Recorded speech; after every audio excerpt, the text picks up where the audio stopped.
Hello दोस्तों, बहुत बहुत स्वागत है एक बार फिर से आप सभी का। आज की इस वीडियो में हम जानने की कोशिश करेंगे कि डिमांड सप्लाई के बेस के ऊपर आने वाले हफ्ते 21 अक्टूबर से 25 अक्टूबर 2024 के लिए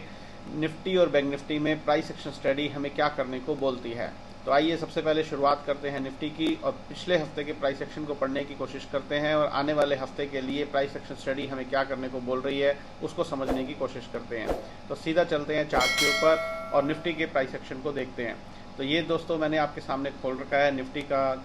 डेली चार्ट। इसमें हम पिछले हफ्ते की वीडियो में हम बात करके गए थे कि इस 30 सितंबर 2024 के ट्रेडिंग सेशन में प्राइस के अंदर ये जो पीछे के दिनों में डिमांड क्रिएट हुई थी इसकी अनवाइंडिंग हुई और 1 अक्टूबर 2024 के ट्रेडिंग सेशन में सबसे पहले प्राइस के अंदर सप्लाई देखी गई और उसी सप्लाई के बेस के ऊपर हमने लगभग ये 1100 पॉइंट का फॉल देखा और हमने 24,700 स्पॉट निफ्टी लेवल के आसपास को छुआ। और उसके बाद आखिर के तीन ट्रेडिंग सेशंस में जो हम पिछले हफ्ते की वीडियो में बात करके गए थे, हमने ये बात करी थी कि ये 3 दिन का जो प्राइस एक्शन है वो बड़ा क्लियरली हमें ये बोल रहा है कि प्राइस के अंदर ये जो सप्लाई यहाँ से यहाँ तक इन 4-5 ट्रेडिंग सेशंस में इकट्ठी हुई उसकी ना तो अनवाइंडिंग हुई थी और ना ही किसी तरीके की डिमांड का कोई प्राइस के अंदर दूर दूर तक निशानी थी। सो हम यही बात करके गए थे कि प्राइस के अंदर क्योंकि सप्लाई बनी हुई है तो हमें सेल ऑन राइज की स्ट्रेटजी अपनानी चाहिए, शॉर्ट्स को होल्ड करके चलना चाहिए जब तक last supply area, last supply zone जिंदा है और वो लेवल था 25,400 स्पॉट निफ्टी का। उसके बाद पिछले हफ्ते में हमने दोस्तों देखा कि प्राइस एक दिन ऊपर गया, दूसरे दिन भी ऊपर गया, लेकिन इस दिन भी प्राइस के अंदर सप्लाई पैदा हुई, इस दिन भी प्राइस के अंदर सप्लाई पैदा हुई। जो मेरे भाई बहन इंट्राडे का चार्ट देखना जानते हैं, जो मेरे भाई बहन प्राइस एक्शन को पढ़ना जानते हैं, वो भली भांति से जानते हैं कि मैं क्या बात कर रहा हूं। और इन 3-4 ट्रेडिंग सेशंस के अंदर भी हमने देखा कि प्राइस के अंदर सप्लाई ही पैदा हुई और किसी भी तरीके की डिमांड का दूर दूर तक कोई नामो निशान नहीं था। लेकिन लास्ट का ये जो ट्रेडिंग सेशन था 18 अक्टूबर 2024 का, जो हम ये ग्रीन कैंडल आप देखेंगे अगर चार्ट के अंदर तो आपको एक ग्रीन कैंडल नजर आएगी, लेकिन ये ग्रीन कैंडल किसी भी तरीके से हमें ये नहीं बताती है कि इस प्राइस एक्शन के अंदर 18 अक्टूबर 2024 के प्राइस एक्शन के अंदर किसी भी तरीके की कोई भी डिमांड प्राइस के अंदर पैदा हुई हो। इस पूरे प्राइस एक्शन को अगर हम कंक्लूड करें, मैं इसीलिए बोलता हूं कि प्राइस को देखने के लिए आपको सिर्फ चलते हुए बाजार में प्राइस को फॉलो करना है, लाल या हरे रंग की कैंडल से कोई लेना देना नहीं है। इसीलिए हम बार चार्ट के ऊपर काम करना पसंद करते हैं और बार चार्ट हमें किसी भी तरीके की कंफ्यूजन से दूर रखता है। अब अगर हम बार चार्ट के ऊपर इस प्राइस एक्शन को देखें और इस प्राइस एक्शन को अगर कंक्लूड करें 18 अक्टूबर 2024 के, तो ये प्राइस एक्शन बड़ा क्लियरली हमें ये बोलता है कि बहुत थोड़ी सी प्राइस के अंदर अनवाइंडिंग ऑफ लॉन्ग्स देखी गई, लेकिन अभी भी 18 अक्टूबर 2024 का ट्रेडिंग सेशन खत्म हो जाने तक भी प्राइस के अंदर, निफ्टी के प्राइस के अंदर भरपूर सप्लाई बनी हुई है। और प्राइस एक्शन थ्योरी बड़ा क्लियरली हमें आने वाले हफ्ते 21 अक्टूबर से 25 अक्टूबर 2024 के लिए बड़ा क्लियरली ये बोलती है कि क्योंकि प्राइस के अंदर सप्लाई बनी हुई है अभी भी काफी हद तक और किसी भी तरीके की डिमांड का दूर दूर तक कोई नामो निशान नहीं है, तो प्राइस एक्शन स्टडी बड़ा क्लियरली हमें ये बोलती है आने वाले हफ्ते के लिए कि हमें सेल ऑन राइज की स्ट्रेटजी अपनानी चाहिए, अपने शॉर्ट्स को होल्ड करके चलना चाहिए। अगर किसी भी वजह से प्राइस ऊपर आए, फिर कहीं से एक बार यू टर्न ले सफिशिएंट सप्लाई के साथ, तो ही हमें अपने शॉर्ट्स में और एड ऑन्स करने चाहिए जब तक last supply area, last supply zone 25,400 25,400 spot Nifty का लेवल जिंदा है, या फिर ये लेवल जब तक एक अच्छी खासी डिमांड के साथ नहीं ब्रेक हो जाता।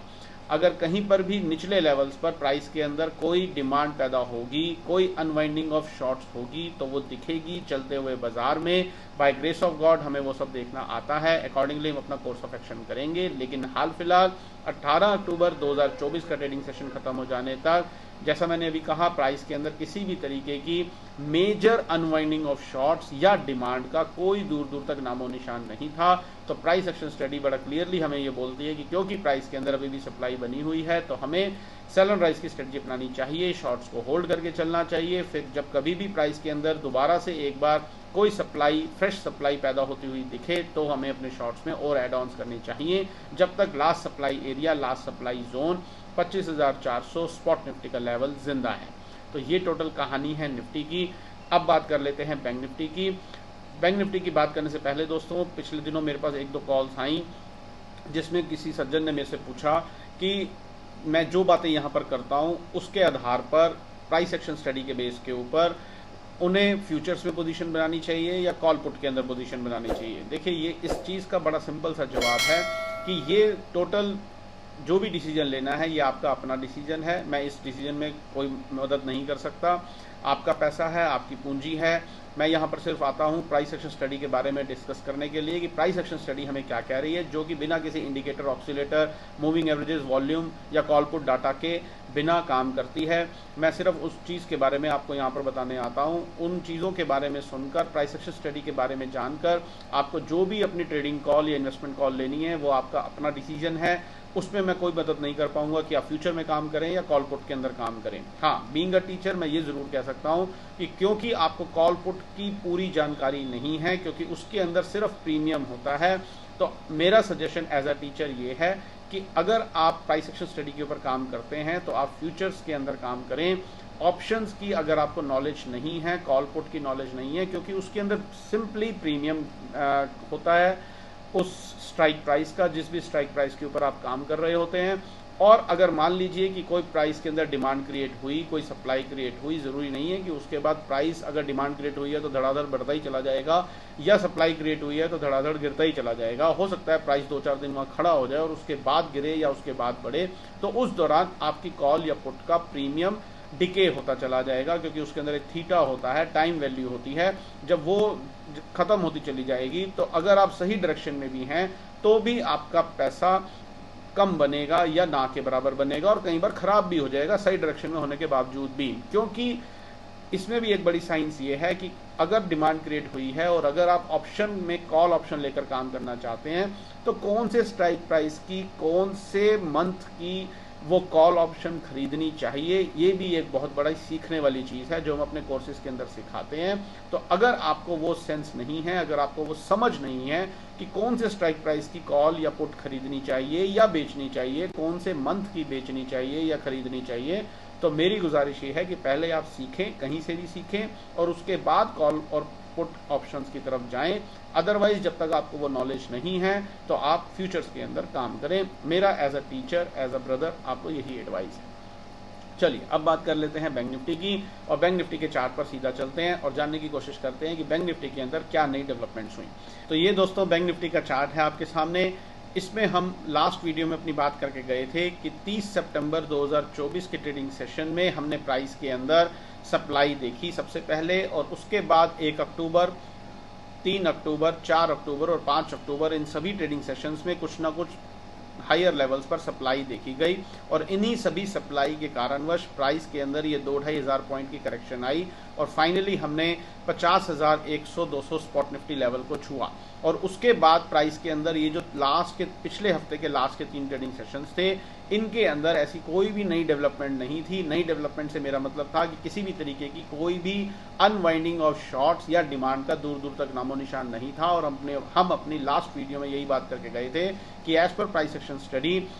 एक्शन स्टडी डिमांड सप्लाई के बेस के ऊपर बड़ा क्लियरली हमें ये बोलती है कि हमें सेल एंड राइज की स्ट्रेटजी अपनानी चाहिए, शॉर्ट्स को होल्ड करके चलना चाहिए जब तक 52,400 स्पॉट निफ्टी का लेवल, स्पॉट बैंक निफ्टी का लेवल, ये एक लास्ट सप्लाई एरिया जब तक जिंदा है तब तक हमें सेल एंड राइज की स्ट्रेटजी अपनानी चाहिए, शॉर्ट्स को होल्ड करके चलना चाहिए, क्योंकि प्राइस के अंदर सप्लाई बनी हुई है।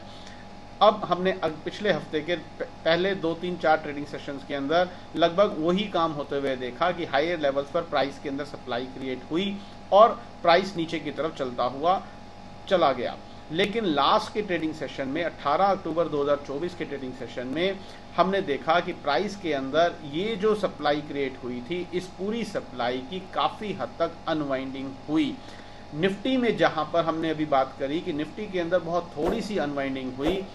अभी भी निफ्टी के प्राइस के अंदर काफ़ी सप्लाई बनी हुई है, लेकिन बैंक निफ्टी के प्राइस के अंदर प्राइस एक्शन स्टडी बड़ा क्लियरली हमें ये बोलती है कि ये जो पिछले दिनों में सप्लाई क्रिएट हुई थी, इस सप्लाई की काफ़ी हद तक अनवाइंडिंग हो गई, लेकिन किसी भी तरीके की डिमांड का अभी तक कोई दूर दूर तक खास नामो निशान नहीं है। तो प्राइस एक्शन स्टडी जहां एक तरफ निफ्टी के लिए तो बड़ा क्लियरली हमें यह बोलती है कि सेल ऑन राइज की स्ट्रेटजी अपनानी चाहिए क्योंकि प्राइस के अंदर अभी भी भरपूर सप्लाई बनी हुई है, वहीं दूसरी तरफ बैंक निफ्टी के लिए हमें ये बोल रही है कि बैंक निफ्टी में जो ये सप्लाई पैदा हुई थी पिछले दिनों 30 सितंबर से जिसकी शुरुआत हुई थी और उस जिस सप्लाई के बेस के ऊपर हम 2-2.5 हज़ार पॉइंट हमें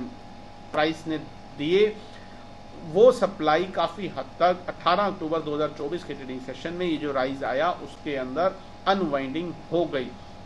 लेकिन किसी भी तरीके की कोई खास मेजर डिमांड का दूर दूर तक कोई नामो निशान नहीं है। तो अब जहां पर प्राइस के अंदर ना तो सफिशिएंट डिमांड है और ना ही सफिशिएंट सप्लाई है, तो प्राइस एक्शन स्टडी ऐसी सिचुएशंस में बड़ा क्लियरली हमें ये बोलती है कि हमें लास्ट सप्लाई एरिया या लास्ट डिमांड जोन का ध्यान रखना चाहिए और जब तक वो एक अच्छी खासी डिमांड के साथ ना ब्रेक हो जाए तब तक हमें उसी दिशा में चलना चाहिए जो दिशा पिछले ट्रेंड के अंदर, पिछले प्राइस एक्शन के अंदर हमें दिखाई थी, प्राइस ने हमें बताया था। तो इस हाल फिलहाल सिचुएशन में क्योंकि प्राइस के अंदर, बैंक निफ्टी के प्राइस के अंदर ना तो सफिशिएंट डिमांड है ना ही सफिशिएंट सप्लाई है, तो प्राइस एक्शन स्टडी हमें ये बोलती है कि जब तक ये 52,400 स्पॉट बैंक निफ्टी का लेवल जिंदा है तब तक हमें सेल ऑन राइज की स्ट्रेटजी ही अपनानी चाहिए। लेकिन सेलिंग करेंगे कब? जब कभी भी प्राइस के अंदर एक यू टर्न होगा सफिशिएंट सप्लाई के साथ। अगर प्राइस के अंदर दोबारा कोई सफिशिएंट सप्लाई पैदा होगी तो ही हम शॉर्ट करेंगे, अदरवाइज साइड लाइन में बैठकर इंतजार करेंगे। और 52,400 स्पॉट निफ्टी का लेवल अगर एक अच्छी खासी डिमांड के साथ ब्रेक हो जाता है तो हम वहां पर प्राइस एक्शन स्टडी हमें यह बोलती है कि हमें बाइंग की पोजीशंस बनानी चाहिए as per demand and supply और अपने लॉन्ग्स को होल्ड करके चलना चाहिए। तो अगर सारी बातों को कंक्लूड करूं तो बैंक निफ्टी के लिए 52,400 स्पॉट बैंक निफ्टी का लेवल एक ऐसा एरिया है, एक ऐसा जोन है कि अगर वो एक सफिशिएंट डिमांड के साथ ब्रेक होता है तो ही हमें बाइंग की पोजीशंस बनानी चाहिए, अदरवाइज हमें सेल ऑन राइज की स्ट्रेटजी ही अपनानी चाहिए। शॉर्ट्स को, जो शॉर्ट्स पिछले दिनों बने थे उनकी शॉर्ट कवरिंग, उनकी अनवाइंडिंग ऑफ शॉर्ट्स 18 अक्टूबर 2024 की ट्रेडिंग सेशन में काफी हद तक देख ली गई। जो भी मेरे भाई बहन प्राइस को पढ़ना जानते हैं उन्होंने अपनी पोजीशंस को, मुझे पूरा उम्मीद है, प्राइस एक्शन की स्टडी को समझकर अपनी पोजीशंस को अनवाइंड कर लिया होगा और बहुत छोटी मोटी अगर पोजीशंस पड़ी हैं शॉर्ट साइड की तो उनको वो होल्ड कर रहे होंगे। और अगर प्राइस इस 52,400 स्पॉट बैंक निफ्टी लेवल के नीचे एक सफिशिएंट सप्लाई के साथ दोबारा ट्रेड करता है तो प्राइस एक्शन स्टडी के मुताबिक हमें अपने शॉर्ट्स में और एड ऑन्स करने चाहिए,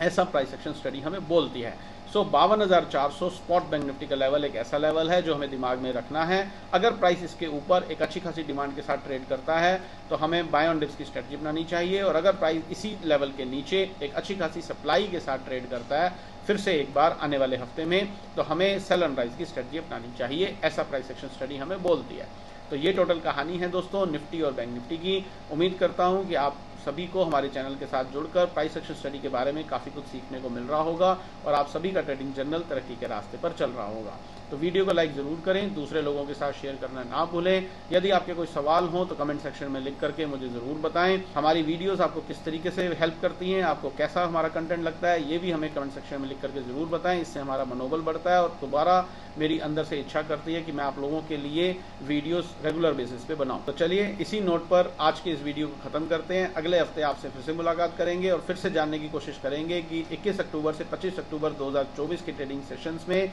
इन 5 ट्रेडिंग सेशंस में प्राइस के अंदर क्या नई डेवलपमेंट हुई और आने वाले हफ्तों के लिए प्राइस एक्शन स्टडी हमें क्या करने को बोलती है। तो तब तक जुड़े रहिए हमारे चैनल के साथ।